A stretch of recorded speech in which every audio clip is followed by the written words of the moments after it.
दुई वर्षरे थरे पालन हुए मालकानगिरी प्रसिद्ध बड़ जात्रा। मालकानगिरी गणपर्व भावे यह जनाशुना। सबु वर्गर लोकों एथिरे समागम हुए।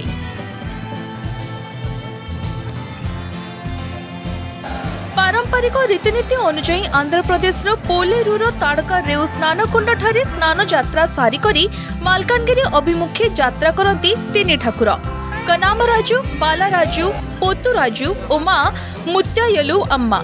एही तीन ठाकुरों को आंध्र प्रदेश मालकानगिरी जिला अभिमुखे पाछटे आनिबा लगी पोलेरूर ताड़का रेउ स्नान कुंड ठारे एकत्रित होइथांती आंध्र प्रदेश, ओडिशा समेत छत्तीसगढ़ हजार हजार भक्त। ये हूँ जीवंत ठाकुर जमी पूजा है किसी समय पर जमी कहते ये देखा जाऊन कि पारा आसिक सिंहासन में बसवे और मास जाए सिंहासन में पारा रे जिते पर्यटन यात्रा चली यात्रा शेष हो ठाकुर उभा नहीं जाए और पारा चली मत एमती जीवंत ठाकुर पाक प्रार्थना करुच्चे आशीर्वाद मागुची समस्त अंचलवासी सहित पूरा विश्व में जमी सुख शांति समस्ते रहे सेमती आशीर्वाद कनामराज बालराज पोतराजंकर यात्रा पोलेरूटारे बहुत भक्तर समागम होती प्रशासन तरफ सबु प्रकार व्यवस्था करा जायछि एवं एठारे भक्त मान को कौन प्रकार असुविधा न हो तार पई प्रशासन को बंधु मैंने समस्ते अच्छंती एवं आरक्षी विभाग तरफ सबु विभागीय अधिकारी माने आसी केमिति लोक मानकर आज यही भक्त विड़टा सहजरे से माने भगवान को दर्शन करि पारिबे एवं यात्रा सरी घर को फेरबे से बंदोबस्त कराई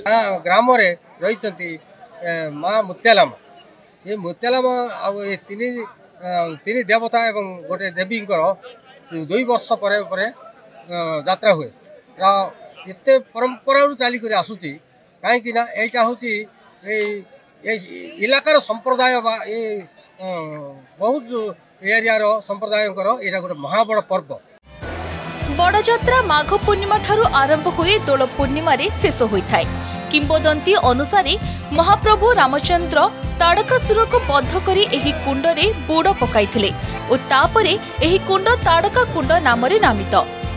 लोककथा अनुसार ठाकुरों को बुड़ परिबा परे एही कुंड रे बुड़ पकाइले कोटि जन्मर पुण्य मिलिथाय। एथिपाई दूर दूरांतरु बहु भक्त एथिरे शामिल होइथांती।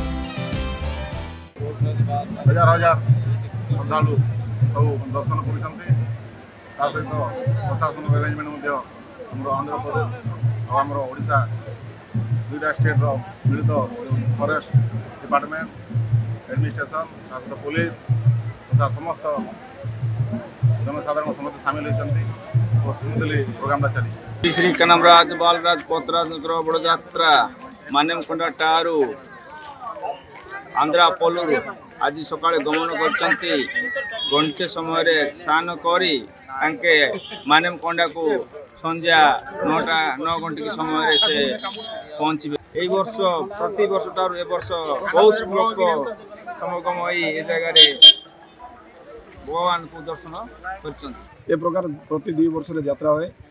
आज देखते श्रद्धालु लक्ष लक्ष श्रद्धालु अच्छा ये बहुत खुशी पालन कर पूजाटा तो इटी आसी मानसिक जे करथिले गला वर्ष विगत वर्ष से आसिक मानसिक आज पूरा कर मनोकामना पूरा हो बोली से आशा।